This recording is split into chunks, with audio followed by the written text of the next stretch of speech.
As an installer, troubleshooting is a part of our daily lives. If we need to troubleshoot our PowerView Forest draperies, here are a couple of scenarios to assist you when you are installing. I can use the PowerView app to modify or reset programming to the drapery, or even add or remove the drapery from the app. But if I need to reset the limits, I will disconnect the transceiver cable from the port 2 aux in the motor. Press the motor configuration button 4 times. To confirm, press and hold once more for 5 seconds until the LED blinks 3 times and goes off. Then I would need to reset the limits using the steps at the beginning of the previous video as instructed. The transceiver programming button functions just like a standard control button. A long button press will bring up the action item list in the app for advanced functions. As you're familiar with, these options will vary depending on permissions and the stage of installation. A short button press will allow me to run the drapery operations just like all the other control button presses on the shades. There are no motor replacements in the app with draperies, as the motors are not internal to the draperies, but are attached to the drapery rod.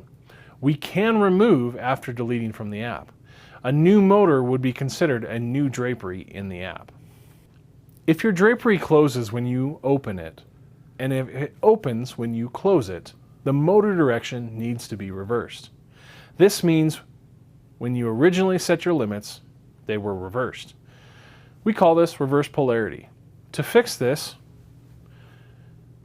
you would either need to reset your limits as previously mentioned in this video, or you can also reset the drapery by deleting it and starting over, making sure to set the open and close limits correctly.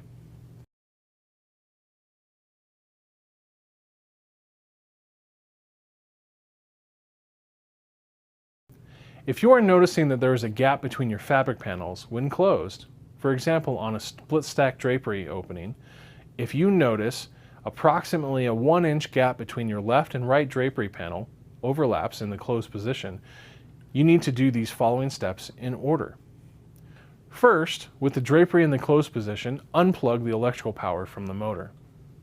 Second, manually move the master carrier towards each other to close the gap. Third, reattach the electrical power. And fourth, cycle the drapery to the open and closed position to confirm the drapery is performing as expected. If it's not, repeat those steps.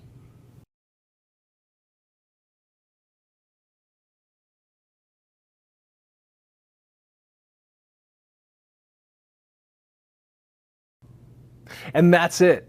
By utilizing these troubleshooting steps, we hope to help you maximize your drapery system. Thanks for watching.